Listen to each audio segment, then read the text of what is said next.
O ex-secretário nacional de Justiça, Romeu Tuma Júnior, pelas redes sociais, questionou as afirmações do ex-ministro Sérgio Moro, que, ao deixar o governo, afirmou que os governos petistas nunca interferiram na Polícia Federal. Tuma disse: "Com todo respeito, mas o ex-ministro Moro só podia estar brincando ao afirmar que os governos anteriores não fizeram pressão sobre instituições e sobre a Polícia Federal. A propósito, há 10 anos caí por investigar dossiês e crimes de Estado quando era secretário nacional de Justiça." Lembrem também de Paulo Lacerda e outros. Tuma também compartilhou a imagem de uma reportagem que relatava que o então ministro da Justiça de Dilma, acompanhado da cúpula da Polícia Federal, tinha viajado a Curitiba para uma misteriosa viagem ao centro da Lava Jato. Tuma disse: "O ex-ministro Moro disse que governos anteriores não interviram na PF e nem pressionaram a Lava Jato. Faltou-lhe memória ou faltou com a verdade." Outros também lembraram a interferência dos governos petistas na Polícia Federal. O deputado Marco Feliciano questionou: "Mas por que esses fariseus da extrema imprensa não pediram o impeachment de Lula quando ele interferiu na Polícia Federal?" A notícia foi dada pela Folha de São Paulo como sendo a coisa mais natural do mundo e ele sequer negou. A deputada Bia Kicis publicou matéria da Folha de São Paulo de 11 de setembro de 2007 e questionou: "Como assim, Moro, Lula não intervinha na PF?" O recorte da Folha de São Paulo de 11 de setembro de 2007 mostra exatamente o contrário. Troca do comando da Polícia Federal e da ABIN porque Lula queria informações que não estava recebendo. O presidente tem que receber informações, isso é legal, não é crime. A deputada também compartilhou outras postagens, como a do jornalista Guilherme Fiuza, que disse: "Dilma Rousseff tinha informação privilegiada de que a Polícia Federal ia prender o marqueteiro João Santana, homem forte do seu governo, e armou a fuga dele. É esse o padrão republicano do PT, Moro? O que fizeram contigo, homem?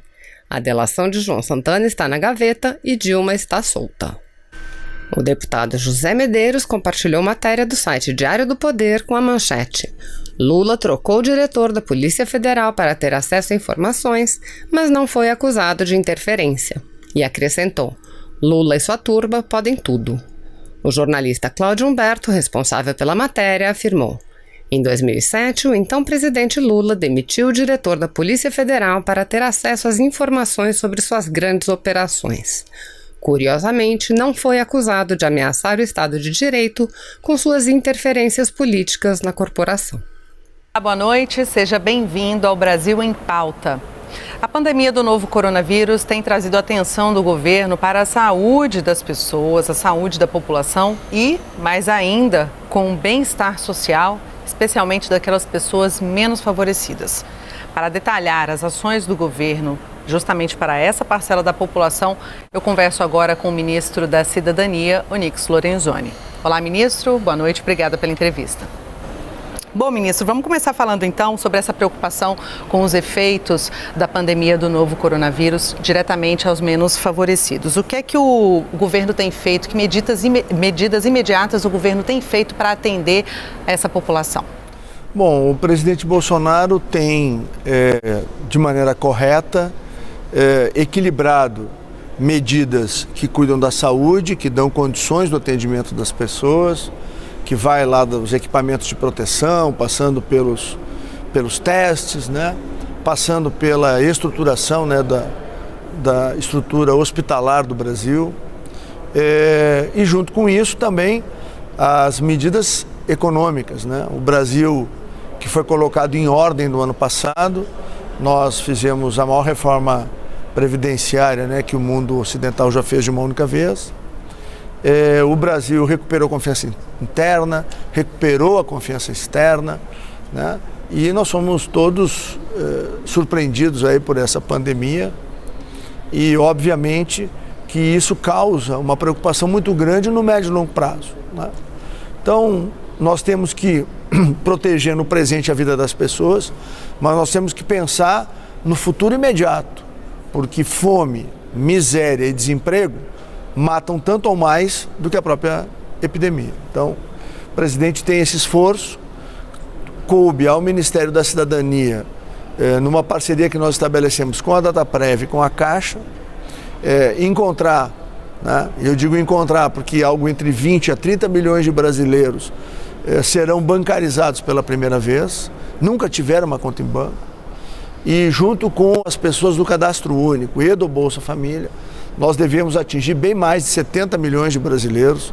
Então nós estamos falando aqui de 1/3 da população que vão ser assistidos pelos próximos 90 dias com valores que vão variar de 600, 1.200 a R$1.800. Então isso é um esforço superior, né, a 100 bilhões de reais, que chegará com tranquilidade.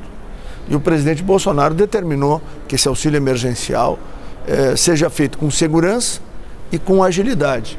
E esse é o trabalho que a gente vem coordenando. O senhor já citou que são 3 grandes grupos de pessoas que foram divididas, né, para receber esse auxílio. O senhor pode detalhar isso para a gente? O primeiro é o Cadastro Único. São, já disse, 75 milhões de pessoas, 65 milhões tem CPF. Só para ver o trabalho, no último mês nós adicionamos 5 milhões, né, de pessoas ao cadastramento do Cadastro Único, do CAD Único. De lá, retirado do Bolsa Família, nós encontramos 9 milhões de pessoas, em torno de 6 milhões de pessoas elegíveis que já receberam na quinta-feira da Páscoa, anterior à Páscoa, e também na semana passada, nos primeiros dias, entre terça e quarta. Esses 6 milhões de pessoas já receberam. As que tinham conta na Caixa do Banco do Brasil receberam na quinta. E as demais tiveram contas digitais de poupança feitas na Caixa completamente de graça. E as pessoas já estão, desde a semana passada, operando essas contas. Bom, nós também encontramos nesse mesmo grupamento mais 3 milhões de mulheres que são chefes de famílias, que a gente chama de famílias monoparentais. Essas 3 milhões de mulheres receberam na terça e na quarta da semana passada, né? Já completamente creditado ou na conta da Caixa, ou Banco do Brasil, ou na criação da poupança digital, como determina a lei. Na semana passada pagamos as 2 primeiras parcelas do Bolsa, aqueles que têm o término do NIS, isso já há 15 anos assim, número 1, e o último dígito do NIS, número 2. O primeiro na quinta e o segundo na sexta. Ali são próximo de 3 milhões de pessoas que foram pagas. Então vamos lá, 9 mais 3, nós estamos falando aí de 12, né? E ainda na semana passada nós habilitamos 11.252.000 elegíveis dos 23 milhões que foi a primeira leva que a Dataprev processou do aplicativo, né? Então são ou os contribuintes individuais, os famosos MEIs, ou o contribuinte individual do INSS, ou então o informal, esse que nunca pediu nada para o Estado nunca enxergou ele. Então nós já temos ali habilitados dos 23 milhões, nós tínhamos 16, habilitamos na semana passada estes primeiros 11 milhões, então somados aos 12 já são 23 milhões de brasileiros pagos antes de fechar 10 dias do programa, né? E esta semana agora nós devemos pagar a diferença, então aí nós estamos falando de mais 5 milhões e devemos pagar muito provavelmente mais uns 6 a 7, então aí nós já estamos falando essa semana em 13 a 14, né, dependendo dessa diferença dos 12 milhões, mais os 5 ficaram para trás. Se forem todos elegíveis, pode ser até mais, né? E a complementação a semana toda do Bolsa, que vai fechar 52, 53 milhões de brasileiros. Só para que as pessoas tenham ideia, o normal do Bolsa eram 2.700 por mês. Nesta parcela do mês de abril, assim como vai ser em maio e em junho, vai ser pago a todos os participantes do Bolsa Família 15 bilhões de reais. Ou seja, é um valor histórico muito importante e que seguramente vai ajudar muito essas famílias, que são aquelas que estão na extrema pobreza e na pobreza, são aquelas que realmente mais precisa. A gente viu inúmeras reportagens de gente em fila de Receita Federal para atualizar o CPF, que por causa disso, em tese, não estaria conseguindo benefício. Então, é bom a gente explicar qual é essa questão do cadastro, dessa dificuldade das pessoas e o que isso não tem a ver com a questão do CPF, né, ministro? Bom, são duas coisas, né? Primeiro, as pessoas podem ter alguma restrição no seu CPF e na primeira semana tinham, mas nós falamos com a Receita e a Receita fez uma limpeza, ou seja, ela transferiu para alguns meses à frente a questão que envolve o não ter votado nas últimas eleições, porque isso bloqueia o CPF, né? Então ela abriu mais prazo para que as pessoas possam regularizar e da mesma maneira, aí isso melhora, né, para as pessoas que foram bloqueadas da primeira vez, porque eu estou dizendo, tem que entrar de novo no aplicativo e se recadastrar, quem não recebeu, né? Bom, a outra coisa, pode ter outra dificuldade lá na Receita. Então a Receita também atendeu um apelo que foi feito pelo Ministério da Cidadania e a Receita então abriu a possibilidade pela internet as pessoas entrarem, é gratuito a alteração, a atualização do seu CPF. E se a pessoa ainda tem dificuldades, ela pode ir numa agência dos Correios, custa R$7, e ali ela faz o que ela quiser, ela altera, ela atualiza, ela cumpre lá alguma informação que a Receita Federal esteja cobrando dela e aí levanta o bloqueio do CPF dela e aí ela vai ter direito a receber. Bem, ministro, uma outra medida que deve ajudar bastante os beneficiários do BPC, o benefício de prestação continuada, é a isenção, né, da conta de luz por até 3 meses. Qual o impacto desse tipo de ação para o governo e para essas pessoas também? Se não me falha a memória, são em torno de 3 milhões, né, de famílias que vão ser beneficiadas. Isso é algo muito importante porque a energia é um insumo, né, valioso nesse momento e muitas vezes ela pesa no orçamento familiar. Então essa é uma ação importante, vai atingir aí mais de 10 milhões de pessoas, né? E isso foi um trabalho desenvolvido pelo ministro Bento, né, lá no Ministério de Minas e Energia.